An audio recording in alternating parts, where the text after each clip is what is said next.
दोस्तों, मैं हूं आसिम जिलानी और मेरे साथ सीनियर जर्नलिस्ट असगर चौधरी साहब मौजूद हैं, जो पीटीआई के बीट रिपोर्टर हैं और पीटीआई के हवाले से इनका काफ़ी काम है। 8 फरवरी को इंतखाब होने वाले हैं और पीटीआई की जो सूरत हाल है इस इलेक्शन के हवाले से, इस पर चौधरी साहब से पूछते हैं कि चौधरी साहब बताइएगा कि 8 फरवरी को इलेक्शन होने वाले हैं। पीटीआई की जो सूरत हाल है वो आपके सामने भी आया है और पूरी कौम के सामने भी आया है। तो आप बतौर बीट रिपोर्टर क्या कहते हैं इस बारे में? जी, आसिम ईरानी साहब बहुत शुक्रिया। पाकिस्तान तहरीक-ए-इंसाफ की इस वक़्त जो पोज़ीशन है वो मकबूलियत जो है वो आसमानों को छू रही है। मगर दूसरी जानब अगर कबूलियत को देखें तो वो बिल्कुल ज़मीन बोस है और इस मुल्क में हमेशा आपको पता है कि कबूलियत के ऊपर ही सारे फ़ैसले होते हैं। अ, सोशल मीडिया के ऊपर देखें या ग्राउंड के ऊपर अगर पिछले 48 घंटों की मैं आपसे बात करूं तो जो उनकी छोटी-छोटी जो इंतखाबी दफातर के जो इफ्तिताह थे वो कहा तो ये जा रहा था कि एक छोटी-सी कॉर्नर मीटिंग है, मगर वो बड़े जलसों में तब्दील हो चुके हैं। वहाँ पर बड़ा जुनून था। मैंने ऐसे कुछ प्रोग्रामों को कवर भी किया है, कल भी किया और परसों भी कवर किया है। जो नुमाइंदगान थे जो उम्मीदवार हैं, उनके नारे वहाँ पर नहीं लग रहे हैं, उनका नाम सामने नहीं है। वहाँ पर है कैदी नंबर 804 के नारे लग रहे थे, आज़ादी के नारे लग रहे थे और जो जुनून था वो सिर्फ़ एक ही चीज़ थी कि इमरान ख़ान। इमरान ख़ान के नाम के ऊपर इस वक़्त उनकी कैंपेन चल रही है। लेकिन दूसरी जानब पार्टी के अंदर कन्फ्यूज़न बिल्कुल उसी तरीके से है, जिस रोज़ से चेयरमैन तहरीक-ए-इंसाफ जेल में गए थे।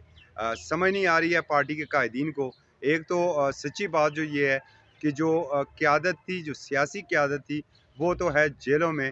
अब जो क़यादत सामने लाई गई है, बैरिस्टर गौर अपनी तरफ से बड़ी कोशिश कर रहे हैं, उसे मैनेज करने की। रऊफ़ हसन है या उनके बाकी जो साथी हैं, मगर उनसे वो हो नहीं रही है। जो इंतखाबी निशान बल्ले वाली बात है, तो उन्हें जब बहाल हुआ, तो पीटीआई क़यादत को ये अंदाज़ा होना चाहिए था कि ये इंतखाबी निशान हमारे पास नहीं रहेगा और जैसे हमने भी खबरें ब्रेक की थी और वो खुद भी कह रहे थे कि हमारे पास प्लान ए भी है, बी भी है, सी भी है और जो मेरी इत्तलात हैं उसमें ये जा रहे थे इंतखाबी इत्तेहाद करने के लिए मौलाना शिरानी जमीयत उलमा इस्लाम, मौलाना शिरानी ग्रुप और जिनका इंतखाबी निशान तस्वी है।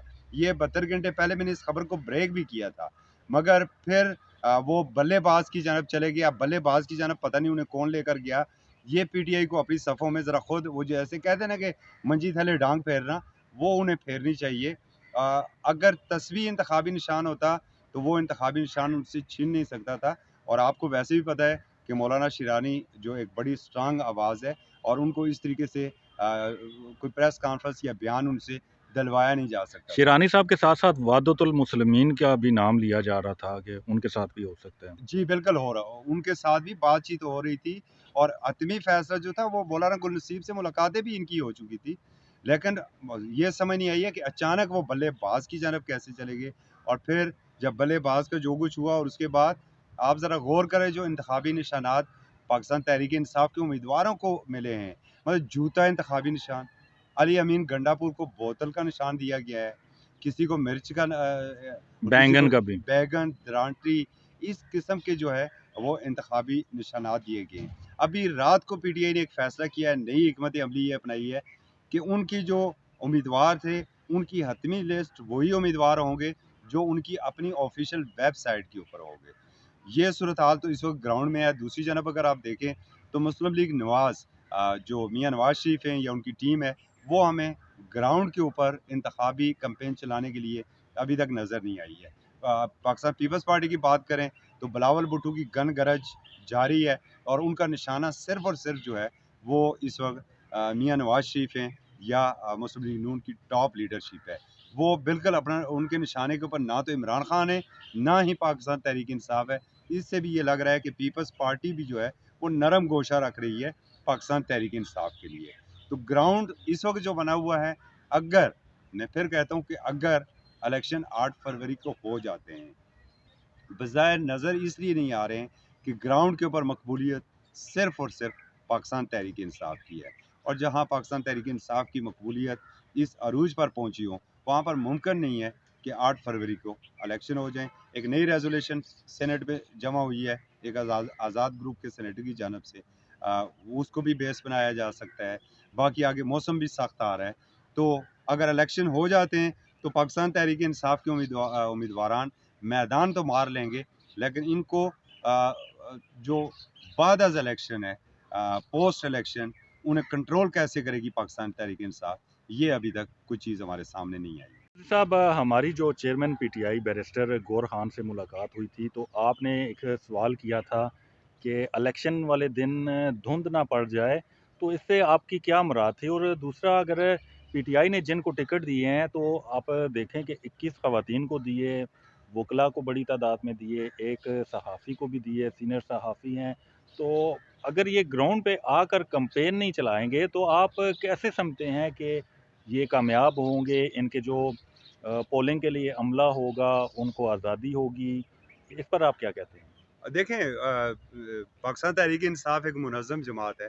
कैंपेन तो उनकी चली हुई है ना। मैं आपको बता रहा हूँ, जब 7 से 8 प्रोग्राम मैंने पिछले 48 घंटों के अंदर कवर किए हैं, और वहाँ पर मैं आपको बता रहा हूँ कि लोग खुद आ रहे हैं उनके इंतखाबी दफातर में, जहाँ पर उनका प्रोग्राम था कि 100-200 लोग आएंगे, वहाँ पर 3000, 4000 और 5000 लोग निकल के बाहर आ गए हैं।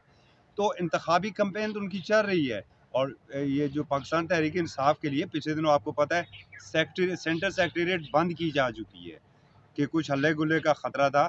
लोग करोड़ों रुपए लगाने के लिए तैयार है कि हमें पाकिस्तान तहरीक इंसाफ का टिकट मिल जाए। उसकी वजह ये थी कि उनके बाकी अखराजात बच जाएंगे। मकबूलियत, मैं फिर वही कहूँगा कि आसमानों को छू रही है।